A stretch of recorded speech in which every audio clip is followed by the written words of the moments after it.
how's your starting quarterback doing? That was a nasty hit there, but it looked like he got off and left under his own power. I won't know until we go get checked out. I don't know how bad it is yet, but we'll definitely go get that figured out. Um, what were your thoughts on that play? Did you think it was a clean hit or? I mean, when you let a linebacker stay in at 3 yards, it ain't never a clean hit. I mean, our game is made to protect the players. If you know this kid is coming free from 3 yards out, I think you need to blow the whistle. But, it's not my job to referee games. I'm just going to keep coaching them and keep coaching my guys up the best way I can. I can't complain about the reffing. It's not my job. It's our league. So I will not be fined for anything about referees right now. Please. Okay, talking about penalties, you guys 12 in the first half. I don't know what you finished with. Just kind of talk about maybe the discipline or the lack thereof, and young guys not. I can't blame young guys. I mean, they're playing at 100 miles per hour. I mean, let's call it what it is.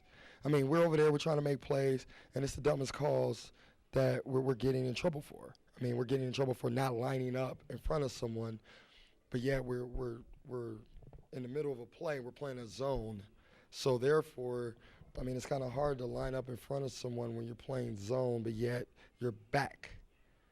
That's like I said, I'm not gonna complain about the reffing. I mean, the reffing is what it is, but a lot of calls can change a game. I mean, if you think about it, we went into this, some calls that changed the game. So I wouldn't just say the Tri-City beat us. They did a great job of just finishing what the refs gave them, and that's the calls.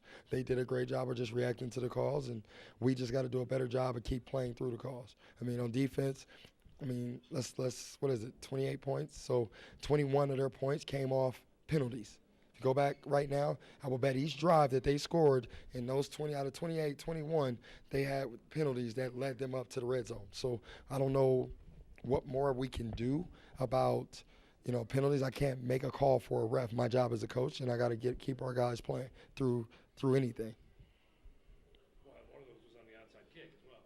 So, I mean, I think the difference in the ball game, yeah, you certainly can look at it that way. And that seems like that's been one of the things that's come up at times this season. It's not necessarily the number of penalties, but they seem to come at particularly unfortunate times. Right. Well, it comes generally when we're in rhythm. If you look at our defense is on the verge of a stop, usually come on third or fourth down, and then next thing you know, we have a penalty. I think my linebacker got a penalty, had his hand raised, asking the ref where you want me to line up. Last second, ref is trying to tell him what to do while the play's going on. I mean, it's kind of unfair for me to get on that young man when he's trying to literally ask you where to go. He's thinking he's 5 yards, which he counts 5 from the ball, but yet you want to back him up even more or move him up at the last second. I mean, that can't be done. I mean, if he counts his 5 yards, he's ready to go. So we need to figure that out as a league, look into that and figure out a way for the linebacker to know exactly where to line up because there's a problem going on, especially at home. We've gotten that call at least 12 times at home. That's an issue, okay? When you're at home and you're getting a linebacker call 12 times at home, we need to check it out and see what's going on and figure out a way to get better with it. I mean, my guy is sitting there with his hand raised trying to figure out where to line up. I'm not going to always blame my players for a penalty. Sometimes other people need to take responsibility for their actions, and I'm not going to blame my player all the time for those penalties. Offensively, you guys kind of struggled to get in a rhythm early. I think that's just not having a whole lot of continuity with Jamal coming in. Well, Jamal's a new quarterback, new action. I mean, he had to play the whole game tonight instead of spurts. I was hoping to kind of linger him in for a couple of weeks and not having to just 100% throw him in. But, when Dak got hurt last week, it became that I had to play him right away. And, he's young. I mean, what do you expect from a young quarterback? I mean, not everybody's going to step in and just do a 100% greatest job ever. I mean, sometimes you got to know how to play them into it and try to give them little things. And, they basically was going to stack the box for the run game and say, hey, beat us over the top. That's what they did. And, we got to take advantage when we get our opportunities, and we didn't tonight. Anything positive that you guys did get tonight? I mean, Reginald went in on a hard situation and made some plays. I mean, sometimes just your feet will work for you, and he did a great job of that, threw a couple of good balls, and, this week we'll work on this little package a little more. He got a little work this week, but we'll give him a little more.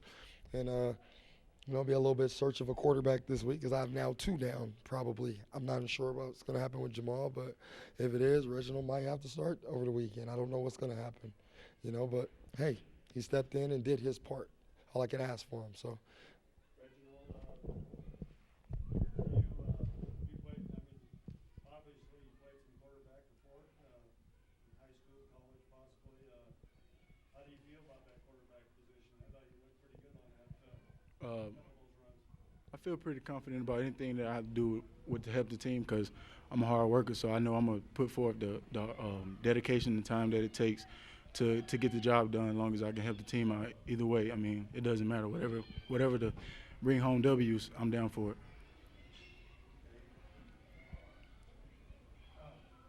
How difficult is it to come in that situation, kind of change the mentality for you from being a receiver and running back to now you're in there, you're calling the offense.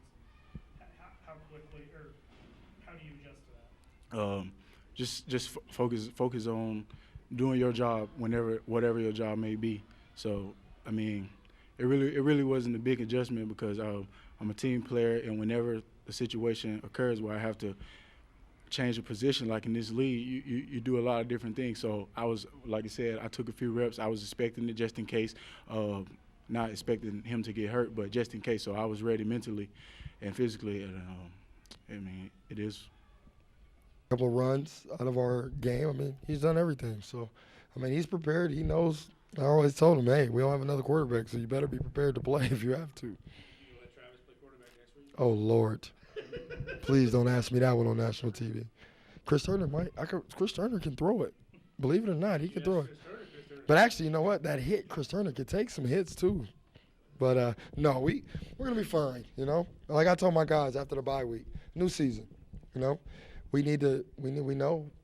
what we need to do. I mean, that's one gone, and we're 1-1 right now with the new season, and we got to keep just fighting. Ain't no reason to cry or pout. I mean, of course I'm mad we lost, but I'm not gonna sit over and cry about it. I got another game in 6 days.